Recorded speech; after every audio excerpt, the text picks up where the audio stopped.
Hey everybody, today we're making a bowl. Let's get on it. Tick, tick, tick, boom. So here we got a nice big hunk of oak. Could I have picked a harder wood? Probably not. But this was downed. It's a nice size. It's going to be easier to work with a nice size hunk like this. Now let's get to cracking on this big hunk of oak with this, and then we're going to move on to just using some regular things like axes and some chisels.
Notice that as I'm working with the wood, I'm standing off to the side. That way, if for some reason something were to happen and it were to misstrike, or as I get more exhausted, the tool were to slip off, I'm nowhere near getting hit by the tool and therefore causing an injury. Also, keep your thumbs and your hands of your opposite hand off the working surface. That will also help cut down injuries dramatically.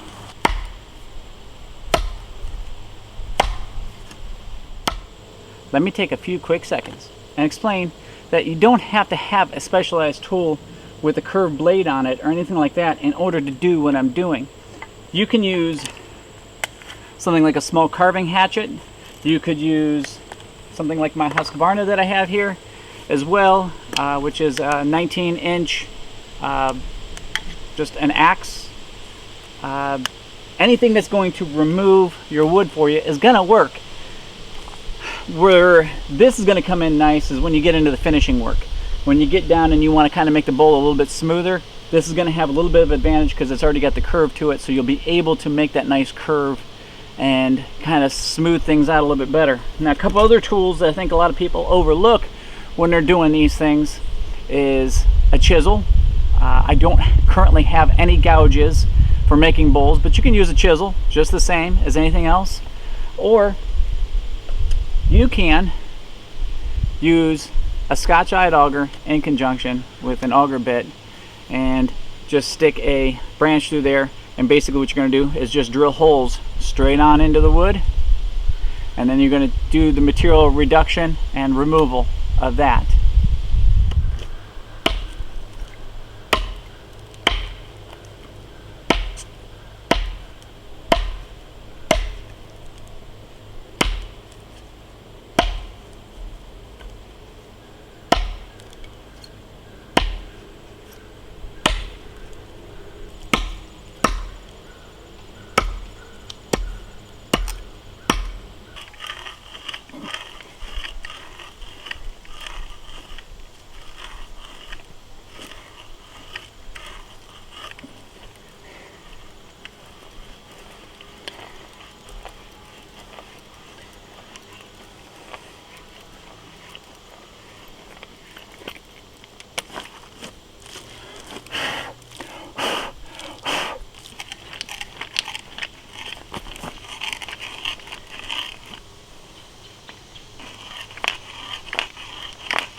So as I was telling you earlier, you can use a Scotch-eyed auger, or if you have a bit and brace or anything like that, you can go ahead and drill holes into it. And what that's going to do is you just drill holes all the way around the perimeter like that and inside.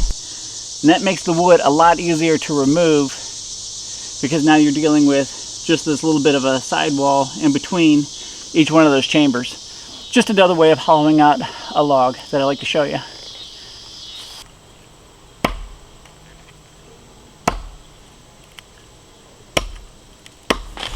One other great thing that I've always found out about working with hand tools is, besides that it's really repetitious and it gives you time to really get into the work and really get involved with what you're doing and enjoying it, and gives you a lot of time to think about things. It also lets you learn to let the tool do the work for you. As I'm swinging this, I am not putting a whole lot of force into having the cutting edge actually come right down and strike into it. I'm really just kind of letting it happen. The less energy you can use, the better, and that's the purpose why we use tools in the first place, is to let them do the work.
One of the coolest things about this entire project right here is that 2 of the 3 tools that I'm really using, the hammer and the bull gouge tomahawk looking thing, I made myself. So that to me is pretty cool.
Hey guys, thanks for joining me today as we went over a couple of containers and actually making a container.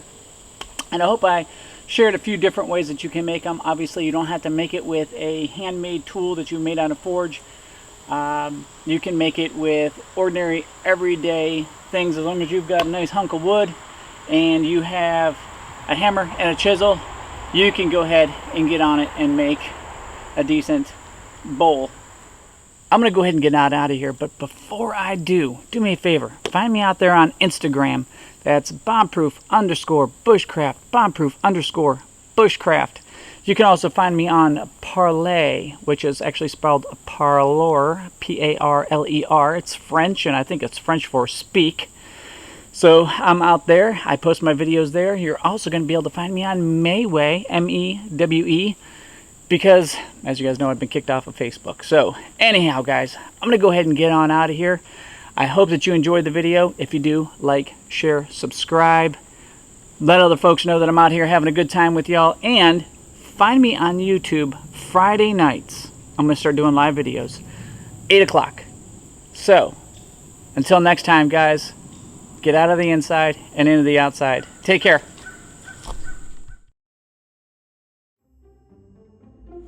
Madison Poole here with Bombproof Bushcraft Dirt. Need a whole field? We do that. Plants need a place to live?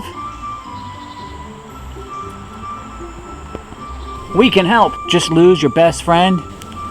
We've got you covered. Got a skinned knee? Yeah. Well, rub some dirt on that and walk it off, buttercup. Bombproof Bushcraft Dirt is good for everything. Bombproof Bushcraft Dirt is made right here in the United States. Not like our cheap competitors' dirt, which is made overseas in China. Our dirt is like million-year-old dinosaur poop. Our dirt is made with 100% real dirt. Not like our competitors over in China, where you get clay and rocks. Have too much dirt? Yeah, I bought too much dirt. Our dirt doesn't go bad. Just bury it and come back for it later.